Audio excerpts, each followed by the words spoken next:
د ژوند لار. زموږ د نن ورځې د خپرونې موضوع بیا هم له مرګه وروسته دویمه نړۍ. بسم الله الرحمن الرحیم. الحمد لله رب العالمین حمد الشاکرین. الصلاة والسلام على سید الانبیاء والمرسلین سيدنا ونبينا وشفيعنا ومولانا محمد وعلى آله وأصحابه الطيبين الطاهرين. قدرمنو اوریدونکو د ژوند د لارې د خپرونې مینوالو، السلام علیکم ورحمة الله وبرکاته. ستاسو روغتیا او خوشحالي د پاک رب نه غواړم، په دې هیله چې د صحت او عافیت جامې پر تن ولرئ او خوشحالي مو په برخه وي. دا دی زه محمد یاسین فهیم د ژوند د لارې د خپرونې په وړاندې کولو کې ستاسو په خدمت کې یم. زموږ د نن ورځې د خپرونې موضوع بیا هم له مرګه وروسته دویمه نړۍ. قدرمنو اوریدونکو، د قیامت په ورځ به الله رب العزت خائن او دوکمار ته هم سخته سزا ورکوي. دا ځکه چې دوکه او خیانت د منافقینو خوی او عادت دی. منافق چې کله وعده وکړي ماتوي او پر چا چې خلکو د مال، لوز او وعدې په اړه باور وکړه او هغه پکې خیانت او دوکه وکړه، نو د قیامت په ورځ به وشرمولی شي، بلکه له شرم نه به هم لوی کار ورسره وشي، الله به ورته عذاب ورکړي. د مسلم حدیث دی، پیغمبر علیه الصلاة والسلام فرمای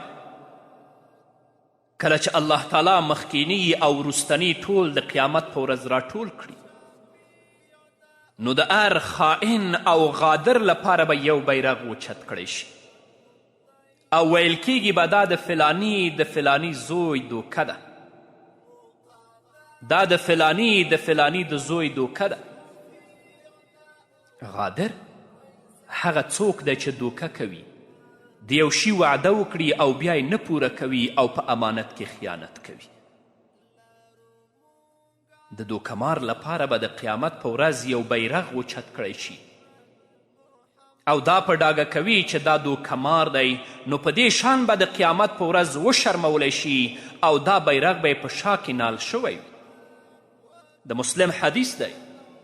پیغمبر علیه الصلاة والسلام فرمایي د هر دوکمار لپاره به یو بیرغ وي چې هغه به یې شا سره پورته کړی وي، یعنی د ده په سیرین کې به د غدر بیرغ لګول کیږي او ټول خلک به پیژني چې دا غادر دی، دا خاین دی، دا دوکمار دی. او هر څومره چې خیانت او دوکه لویه وي، نو بیرغ به یې هماغومره پورته وي. د مسلم حدیث دی،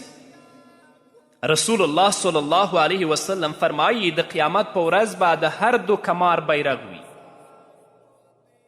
چې د هغه د دوکې په اندازه به اوچت وي، خو خبردار د عام امیر د خیانت نه لوی خیانت به د هیچا نه وي.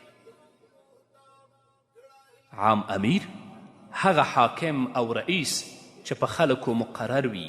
د ده بیرغ به ځکه ډیر اوچت وي چې د ده ضرر ډیرو خلکو ته رسیږي، او بله دا چې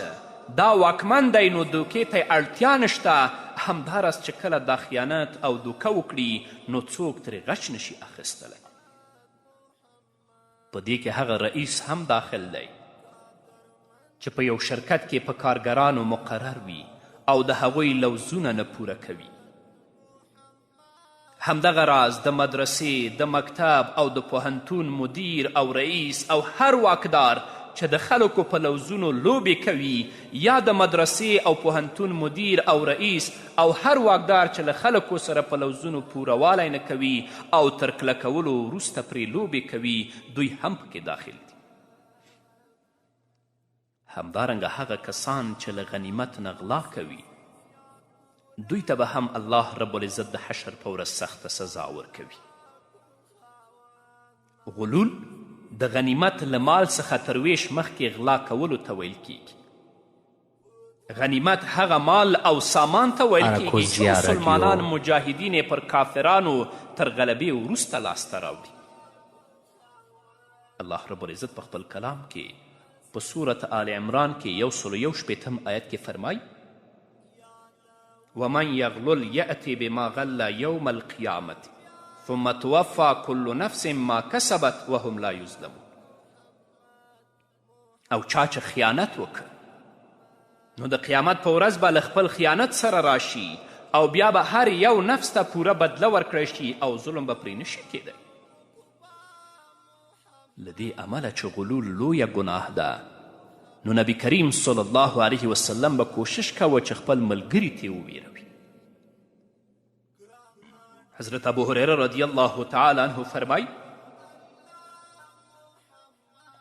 حضرت ابو هریره رضی الله تعالی عنه فرمای د بخاری او د مسلم حدیث دی چې یو ورځ نبی کریم صلی الله علیه وسلم موږ ته ودرید چې د غلول یادونه یې کوله. نو نبی کریم صلی الله علیه وسلم دا غلول ډیر لوی ښکاره که او بیا یې وفرمایل زه دې په تاسې کې یو کس ونه مومم چې د قیامت په ورځ راشي او په څټې اوښ سپور وي چې هغه اوښ به غړمبیږي او بیا ما ته ووایي چې د الله پیغمبره مرسته مې وکړه زه به ورته ووایم زما وس اوس نشته ځکه چې تا ته ما تبلیغ کړی و. همدارنګه وی فرمایل زه دې په تاسې کې یو کس ونه مومم چې د قیامت په ورځ راشي او په څټې اس سپور وي او هغه اس شنیږي نو ما ته وایي ای د الله پیغمبره مرسته مې وکړه زه به ورته ووایم زه در سره هیڅ نشم کولی ما تا ته تبلیغ کړی و. همدارنګه وی فرمایل زه دې په تاسې کې یو کس ونه مومم چې د قیامت په ورځ راشي او پر څټې ګډ سپور وي چې ړمباړې کوي او دا کس وایي ای د الله پیغمبره مرسته مې وکړه نو زه به ورته ووایم چې زه در سره هیڅ نشم کولی ما تا ته تبلیغ کړی و. همدارنګه وی فرمایل زه دې په تاسې کې یو کس ونه مومم چې د قیامت په ورځ راشي او په څټې انسان سپور وي چې آوازونه کوي او دا کس ما ته ووایي چې د الله پیغمبره مرسته مې وکړه زه به ورته ووایم زه در سره هیڅ نشم کولی ما تا ته تبلیغ کړی و. همدارنګه وی فرمایل زه دې په تاسې کې یو کس ونه مومم چې د قیامت په ورځ راشي او پر څټې یو بېسا شی وي نو ما ته ووایي ای د الله پیغمبره مرسته مې وکړه زه به ورته ووایم زه در سره هیڅ نشم کولی ما تا ته تبلیغ کړی و. د حدیث مقصد دا دی که په دنیا کې اوښ غلا کړی وي نو هغه به پر څټ سپور وي او آوازونه به کوي. که په دنیا کې اس غلا کړی وي نو هغه به پر څټ سپور وي او غږونه به کوي. او که په دنیا کې وزه یا ګډه غلا کړې وي نو هغه به پر څټ سپره وي او رمباړې به وهي. او که له غنیمت څخه یې مریی یا وینځه یا بل حیوان غلا کړی وي نو پر څټ به سپور وي. او که سره سپین یا نور مالونه غلا کړي وي نو هغه به هم پر څټ ایښي وي او د حشر په میدان کې به ګرځي. انشاءالله موږ او تاسې به ډېر کسان ووینو چې دوی په یو نامه او په بل نامه څومره غلاګانې وکړي او دا شیان به هلته په خپلو څټونو باندې پورته کړي وي او ټول مخلوق ته به معلومیږي. نو دا ټول د غلا او غلول والا دي چې د قیامت په ورځ به هغه شی پر څټ بار وي چې په دنیا کې غلا کړی وي او د هغې بارول به د ده لپاره عذاب وي. دروندوالي به یې ستړی کړی وي له آوازونو به یې ویریږي او د مخلوق په وړاندې به په ښکاره کولو به یې شرمېدلی وي. غلول دا هم دی چې واکمنان یې د مسلمانانو له بیت المال څخه خیانتوي. دندو والا یې د خپلو دندو له مالونو څخه خیانتوي. کارګران او والیان یې له عامه مالونو څخه خیانتوي. رسول الله صلی الله علیه وسلم به ځینې صحابه کرام د زکات د راټولولو په مخه ولیږل چې له بانډو او لرې پرتو قبیلو څخه مالونه راغونډ کړي. په دې لړ کې د اسد قبیلې یو کس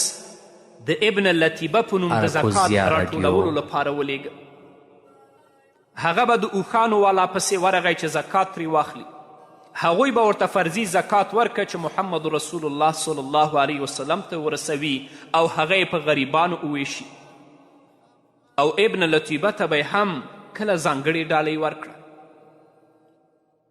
دا سړی به چې کله واپس کېده نو ډیر اوښان یې راټول کړي وه، ځینې د زکات په نوم او ځینې د ډالۍ په نوم. کله چې مدینې منورې ته راورسید او مالونه محمد رسول الله صلی الله علیه وسلم ته راوستل، وویلې دا ستاسې دي او دا ما ته ډالۍ شوي دي. نو محمد رسول الله صلی الله علیه وسلم غصه شو چې دا څنګه ډالۍ اخلي؟ دا خو پر دې دنده ګمارل شوی عامل دی چې د خلکو نه زکات راټول کي او ده ته تنخوا ورکول کیږي. که کارګرانو ته دا لاره خلاصه شي نو په خپلو دندو کې به سستی وکړي او رشوت ته به لاره همواره شي. نو نبی کریم صلی الله علیه وسلم ټول په ټوله د دې لارې د بندولو هوډ وکړه، په منبر ودرېد او وی فرمایل د عامل څه کار دی چې موږ یې په یو کار پسې ولیږو او هغه بیا ووایي چې دا ستاسې دی او دا زما دی. ولې د پلار او د مور په کور کې نه کي چې ورته معلومه شي چې څوک ورته ډالۍ ورکوي او که نه؟ پر هغه ذات مې د قسم وي چې د محمد صلی الله علیه وسلم روح د هغه په لاس کې دی. که هر څوک له بیت المال څخه هر شی واخلي نو د قیامت په ورځ به پر څټ بار وي، که اوښ وي بړیږي به، که غوا او یا وزه وي نو ړمباړې به وهي. او دا ډیره لویه خبره ده چې دندو والا له خلکو څخه د ډالۍ په قبلولو کې سستی کوي. استاز د شاګردانو نه ډالۍ اخلي، په روغتونونو، امنیتي پوستو او نورو دولتي ادارو کې ګمارل شوي غړي د خلکو ډالۍ اخلي. په دې سره د ډالۍ ورکوونکي مینه یې په زړه کې پیدا کیږي او نور ورته هسې ښکاري. د شتمن او زورور عزت کوي او غریب کمزوری بې اهمیته کوي. له دې امله د ډالۍ قبلول په هیڅ صورت کې صحیح نه دي چې کله ستا د وظیفې له امله وي، او که دې واخیسته نو د قیامت په ورځ به دې پر څټ باندې بار کړي وي. چا چې ډالۍ ورکړه د هغه کار کیږي او چې چا ورنکړه هغه غریب او بیچاره به پروت وي. همدارنګه د حشر په ورځ به الله رب العزت غاصب ته سخته سزا ورکوي. غاصب هغه کس ته ویل کیږي چې د زور او واک له امله په سختي سره له یو چا نه شی واخلي. نن سبا په موږ کې ډیری داسې خلک شته چې له خلکو نه شخصي ځمکې په زوره نیسي او یا عام المنفعه ځمکې په خپله شخصي ګټه په چل او دوکې سره راولي. د بخاري حدیث دی، نبی کریم صلی الله علیه وسلم فرمای چا چې له یو چا نه په ناروا ځمکه لاندې کړه نو الله رب العزت به د قیامت په ورځ په اوو ځمکو کې خسف کړي، په دې ځمکو کې به الله نه باسي. او په بل حدیث کې راځي که چا په اندازه د یو لیشت ځمکه د چا نه غصب کړه، د حشر په ورځ چې د الله رب العزت په حضور ته روان وي نو دا ځمکې به د ده په غاړه کې پرتې وي. بس الله رب العزت دې په موږ باندې رحم وکړي او الله رب العزت دې موږ ته د نیکو اعمالو توفیق راکړي. همدارنګه هغه کس چې بې ضرورته سوال کوي، هغه غریب چې د یوې ورځې په روزي بسنه کوي او له خلکو څخه په غوښتنې سره د خپل مخ پوستکی نه خرڅوي او نه خپل ځان ذلیله کوي، له هغه کس څخه ډیر غوره دی چې له خلکو څخه غوښتنې کوي او د خپلو اړتیاوو شکایتونه ورته کوي. او تر دې هم ډیر بدتر هغه دی چې خلکو ته سوال او زاری کوي او دومره خوراک او څکاک او جامه ورسره وي چې د ده لپاره پوره کیږي. د ابو داود او د ترمذي حدیث دی، رسول الله صلی الله علیه وسلم فرمایي چا چې په داسې حال کې سوال وکړه چې دومره څه ورسره و چې د هغه لپاره پوره کېدل نو د قیامت په ورځ به راشي چې مخ به داغ داغ او سوری سوری. چا ورته ویل ای د الله پیغمبره د ما یغنیه نه مراد څه شی دی؟ یعنې هغه چې د ده لپاره پوره کیږي. رسول الله صلی الله علیه وسلم وفرمیل 50 درهم د سپینو زرو او یا د هغې برابر قیمت چې ورسره وي او چې د چا نه سوال کوي د حشر په ورځ به د الله حضور ته را روان وي او مخ به یې داغ داغ بس الله دې په موږ باندې رحم وکړي الله رب العزت دې موږ د خپل دین د خپل کلام پابند وګرځوي په همدې هیله قدرمنو اوریدونکو نور به واورو خو د یوې دمې نه وروسته قدرمن پر دنیا او عقبا محمد محمد محمد محمد محمد قدرمنو اوریدونکو بیا هم زموږ سلامونه ومنئ همدارنګه د هغه چا لپاره به سخت عذاب وي چې هغه د لمانځه پابندي نه کوي لمونځ د اسلام رکن او د اسلام له لویو بنسټونو څخه یو بنسټ دی لمونځ د مؤمنانو د سترګو یخوالی د مینهناکو د روحونو خوند او داسې عبادت دی چې الله رب العزت شان لوی کړی او د هغه کوونکي ته یې عزت ورکړی دی لمونځ هغه عبادت دی چې نبی کریم صلی الله علیه وسلم تر ټولو وروستی وصیت پرې کړی او الله تعالی به یې تر ټولو مخکې د قیامت په ورځ پوښتنه کوي موږ د الله رب العزت حمد وایو چې موږ ته د هغه مخې ته د ودرېدو د زړونو د متوجه کولو او د خپلو اړتیاوو د وړاندې کولو اجازه راکړې ده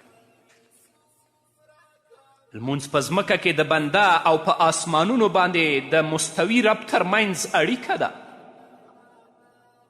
او د نبی کریم صلی الله علیه وسلم د عادت و چې کله به ورته کار سخت شو نو په لمانځه به ودرېد لمونځ د قیامت په ورځ لمونځ کوونکي ته ګټه رسوي لکه چې نبی کریم صلی الله علیه وسلم د لمانځه په اړه فرمایلی دي د مسند احمد حدیث دی چا چې د لمانځه پابندي وکړه نو د هغه لپاره به د قیامت په ورځ رڼا دلیل او خلاصی وي او چا چې د لمانځه پابندي ونه کړه نو د هغه لپاره به د قیامت په ورځ نه رڼا وي نه دلیل او نه خلاصی او د قیامت په ورځ به له فرعون قارون هامان او ابی بن خلف سره یو ځای حشر کیږي یعنی دوی په ملګرتیا کې به وي همدارنګه د حشر په ورځ الله رب العزت غیبت کوونکي او چغلخور ته سخته سزا ورکوي غیبت د خپل مسلمان رور هغه عادتونه یادول چې هغه یې په یادولو خفه کیږي او چغلخور هغه کس چې د خلکو ترمنځ د فساد او بدی خبرې وړي راوړي دا هغه کارونه دي